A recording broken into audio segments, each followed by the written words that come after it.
Nous sommes issus des véritables enseignements. Les enseignements populaires aujourd'hui s'éloignent souvent de la véritable fondation.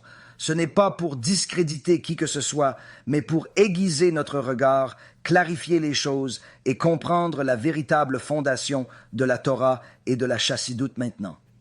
Tout l'objectif de la lecture et de l'écriture de Rabbi Elimelech de Lijensk est: pour les enseignements populaires actuels, quelle distance les sépare de leur fondation réelle? Non pour discréditer, mais pour affiner notre regard et mettre les points sur les i afin de bien comprendre. Quelle est la véritable fondation de la Torah? Quelle est la véritable fondation de la chassidoute maintenant?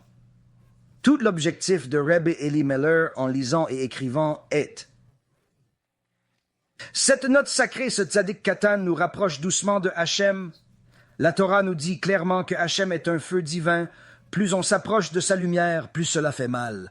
Sans une véritable compréhension, la douleur est toujours présente. Se rapprocher d'Hachem exige la Mesirat Nefesh et l'abnégation totale. Si une personne pense que dire simplement « je t'aime » va la rapprocher de Hachem, elle se trompe profondément. Pourquoi donc? Car il y a un prix précieux pour cet amour, pour cette crainte sacrée, pour se rapprocher de la bénédiction ultime, du Créateur ultime, du bien ultime. Ce prix inestimable est la Mesirat Nefesh.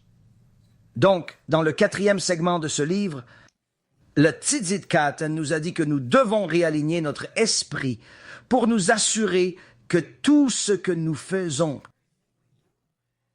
qu'il s'agisse de donner la tzedaka, de prier avec ferveur, d'étudier la Torah ou de faire le bien dans ce monde, c'est pour montrer à Hachem notre obéissance sincère, pour montrer que nous suivons ses paroles sacrées, Reach Nishwach la Hachem. Quand la Torah mentionne Reach Nishwach la Hachem, cela signifie véritablement un arôme agréable pour Hachem. Mais bien sûr, Hachem ne sent pas, ne voit pas et ne parle pas. Il ne possède pas ses caractéristiques physiques.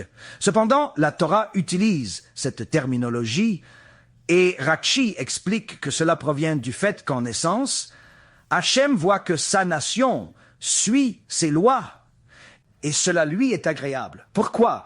Car il peut maintenant nous donner le bien qu'il veut nous offrir. Il est bon et ne veut que faire le bien, nous donner du bien. Mais pour que le bien soit véritablement bien, il doit avoir un prix. Le bien ne peut être donné gratuitement. Il doit y avoir un prix.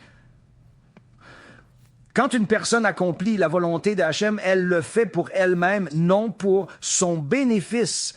Et la plus grande chose qu'une personne puisse faire pour elle-même est de suivre la volonté de Hachem, car cela est pour son propre bénéfice.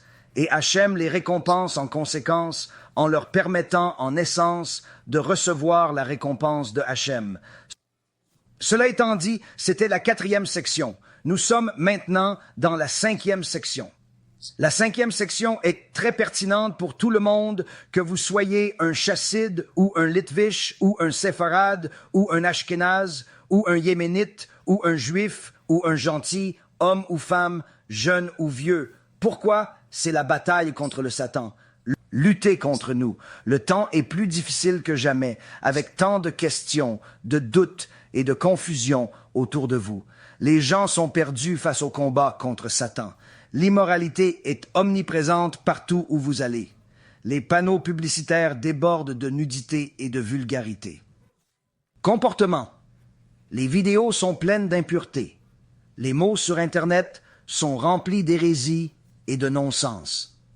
Une lutte constante contre le Satan est nécessaire. Garder son esprit est essentiel, tout comme la crainte de Hachem.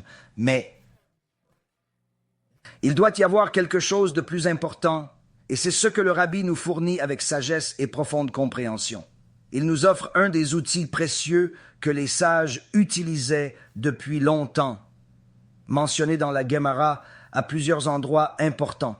Cet outil s'appelle un lachash, un instrument véritablement puissant qui aidera chaque personne consciente de ses actions et de leurs raisons dans son cheminement spirituel quotidien. En fait, vaincre le Satan pendant ces moments troublants de folie passagère où vous avez envie de faire des choses horribles, où vous êtes désespérément coincé et vous ressentez ces émotions déprimantes, misérables et accablantes que vous ne désirez pas. Vous voulez désespérément sortir de ce gouffre sans fond qui vous aspire. Ce lâchage sacré vous aidera certainement. Le plus grand investissement qu'une personne puisse faire est d'investir autant que possible dans le kirouf. Mais pas n'importe quel kirouf, plutôt un kirouf qui fonctionne réellement, qui change véritablement les gens de méchants, allant contre Hachem, ayant de mauvaises mœurs, ayant de mauvaises éthiques, pour devenir des serviteurs de Hachem.